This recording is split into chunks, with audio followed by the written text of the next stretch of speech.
Alright, so I wanted to show you guys sort of two different ways to light objects.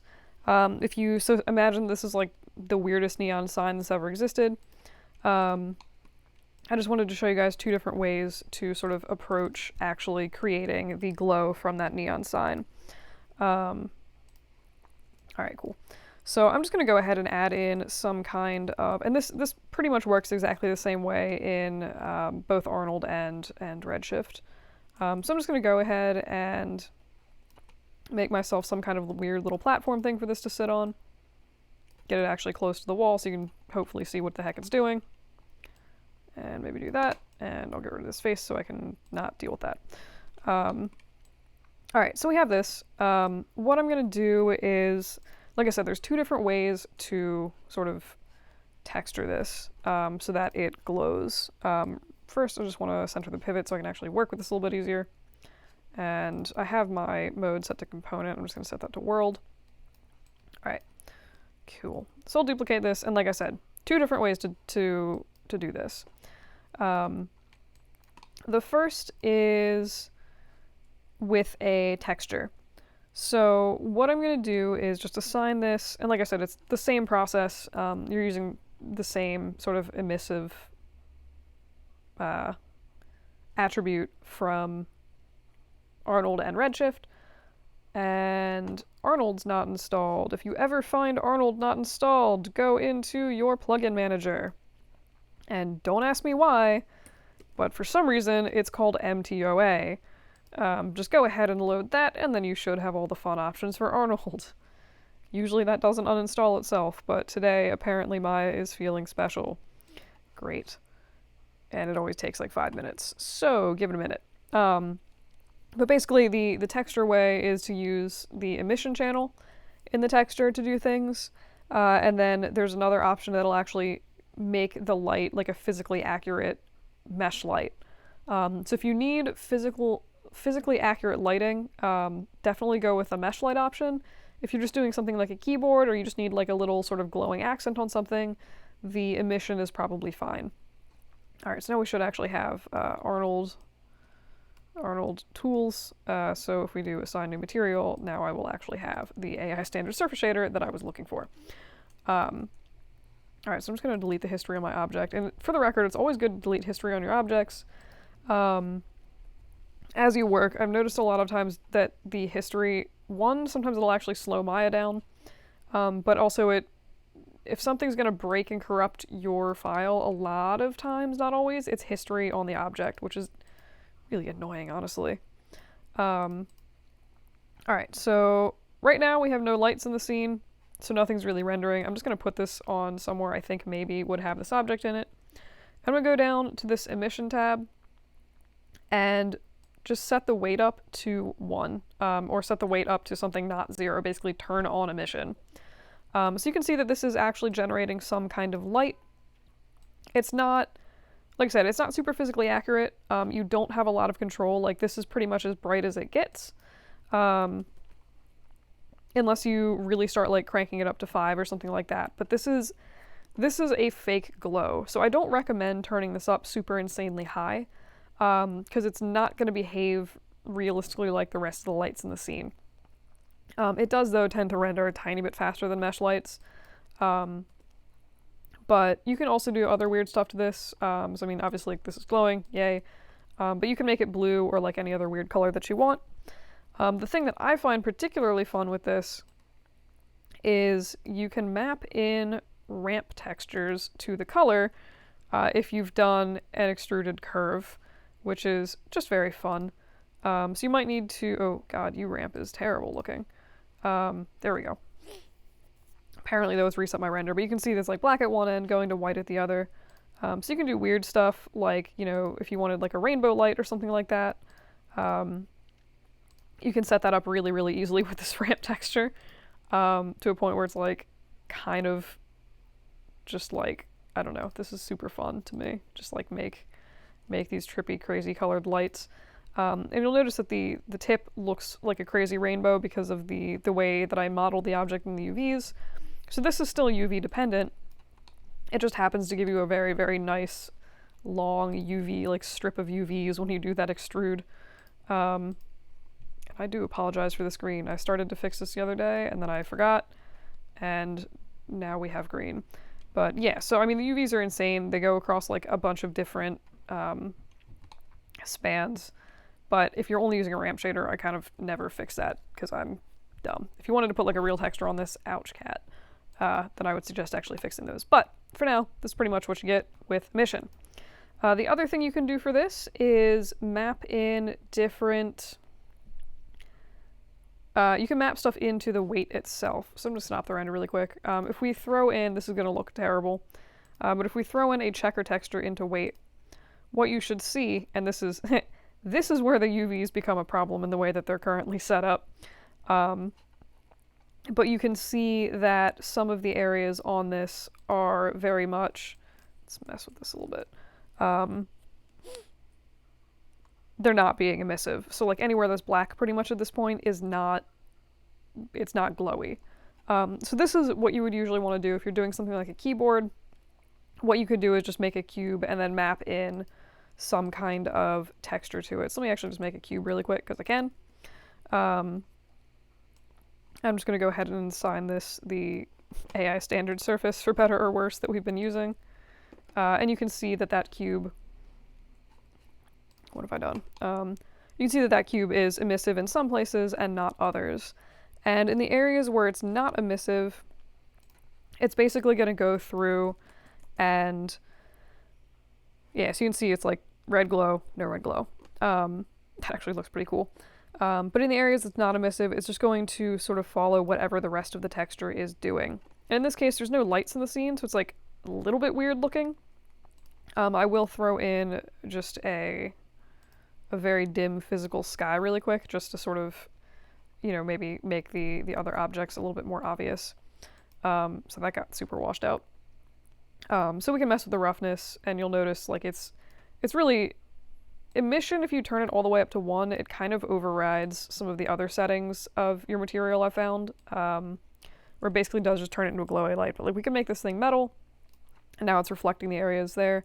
And this is still metal. Like you can see this is still very clearly having those attributes from the other material. It's just a lot of times much harder to see it. And you know, like mess with the color and all that stuff. So this is what I would do for a keyboard, basically just make a plastic texture, map on some emission, and then you get this lovely sort of weird effect here. The other thing that you can do, again, is if you can go and you can set this up to like 5 if you want a super bright glowy cube. You will notice that once you start doing that, especially when there's other, it gets pretty noticeable when there's colors on it, like certain colors behave very strangely for this. But it basically like forcibly overexposes some of the areas in your little mesh. But anywho, so that is sort of version 1 of how to do this, how to get glowy objects. And I'm gonna turn off that other light that I just threw in because I feel like it's distracting. All right, so like I said, option 1. Option 2 is to make a mesh light. And this is my preferred option if you're going for realism. It gives you a few more options, and it's going to behave like a traditional light in the sense that, like, again, the emission is just making basically fake glow from this object, whereas when you turn this into a mesh light, it's actually going to emit rays and do proper ray tracing from this object, which is why it usually takes longer to render, because it has to do rays from this whole object, but it will give you a much more realistic effect.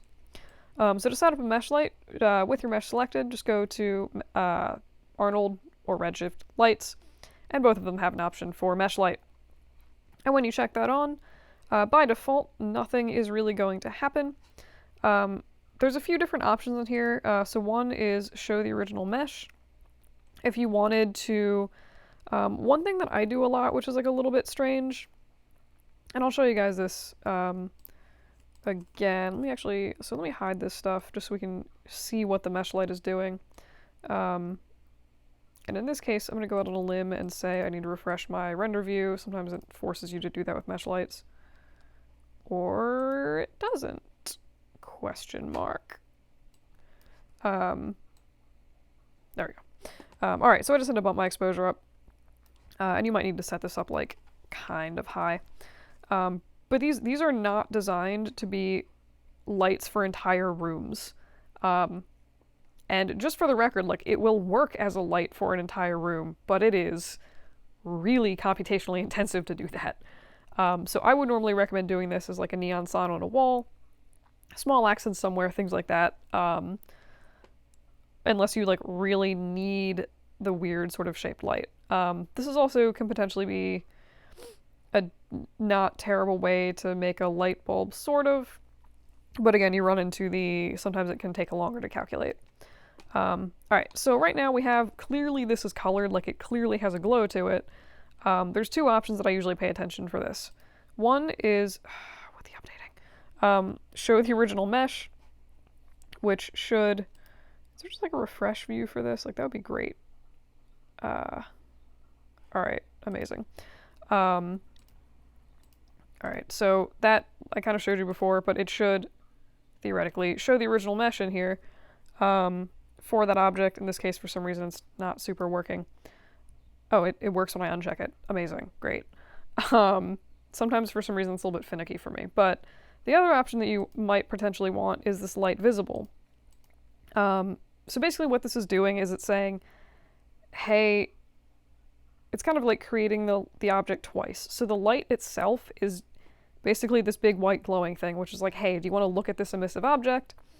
And then the original mesh is going to be the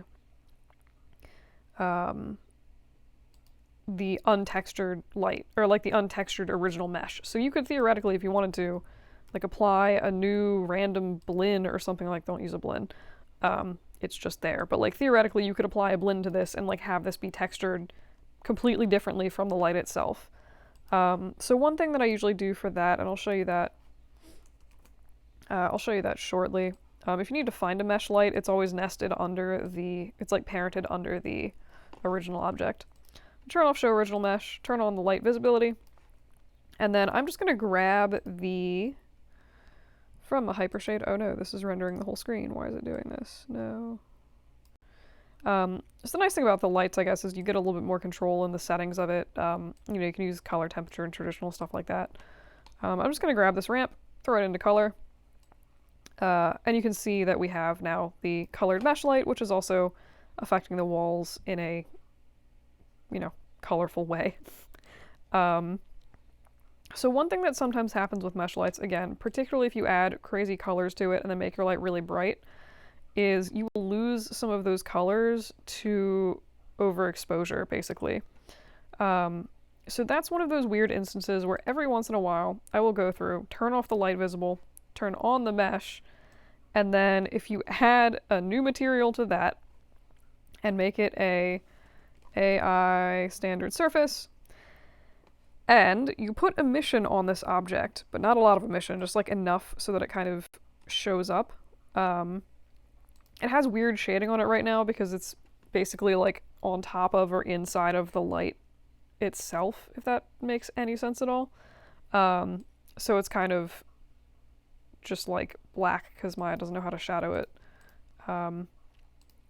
Refresh this again.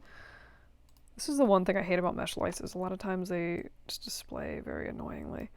And it seems as though Maya is just deciding to not render the stuff that I'm giving it. But you should be able, if you want to go in and add emission on this object, and it will theoretically, I say theoretically, I'm just going to unparent that mesh light so that we can hide the original shape, but not the mesh light itself. What am I doing? Sorry, I meant to hide the mesh light and then not the original object. Why is this assigned to Lambert? That might explain why it wasn't rendering properly. There we go. All right. So what you can do is assign emission to the original object and still show the mesh light. Now the downside of doing this is you're getting some weird sort of double calculations where it's calculating both emission and the mesh light itself.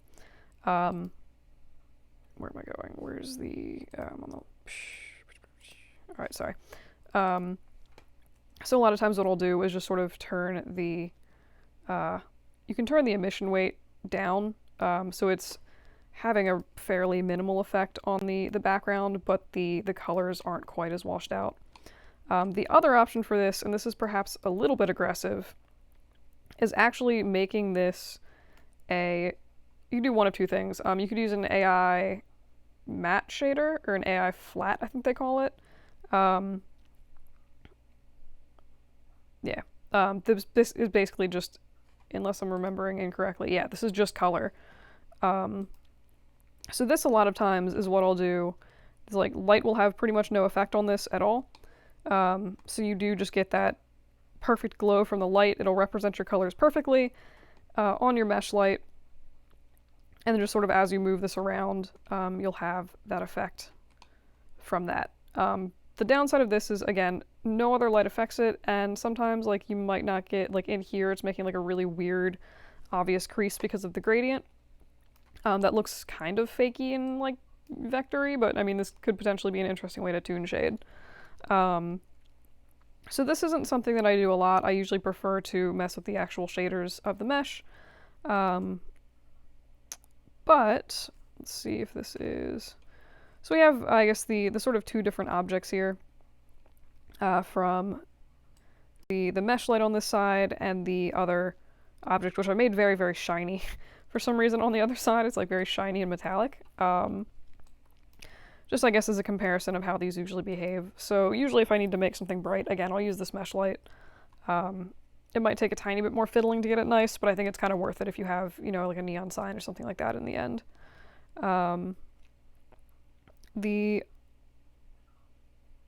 Yeah, I guess that's honestly, that's pretty much mesh lights. I felt like there was something else that I wanted to mention. I just don't, off the top of my head, remember what it was. Fun tidbit, if this were still hooked up to a NURBS curve, you would be able to go around and... Oh, that's what I wanted to mention. You could still modify the light shape itself. The other thing I did want to mention is that by default, these mesh lights do not smooth. So if we... Hopefully this will be very obvious on a cube, but I've been known to be wrong before. All right, so we have this cube.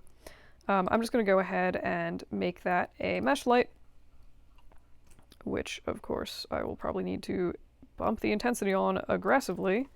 50. Regrets. Okay, so usually what I do is I'll bump the exposure up super high till everything for some reason turns black, and then I'll just slowly take it down until everything becomes not absurdly overexposed. And why is this? Oh, right. So it's doing the weird thing where we have like the shadow from the object and then it's making light, but you don't see the light. Very strange thing. But if I smooth the cube, the shape of the light is not affected. So you do need, in this case, it wasn't really noticeable because the object itself is really dense. But if you did want to turn this into like a quad sphere light, you would need to go in and actually subdivide this mesh with a mesh smooth. And you can see that this is not really adhering to the smoothed object. In this case, we still have the faceting, so you might need to go in and smooth that again. Or just, you know, do a sphere, whatever. But just a note, if you're wondering like why your mesh light isn't smoothing with a 3 key, they don't. So you just need to actually subdivide it. But yeah, that's pretty much mesh lights.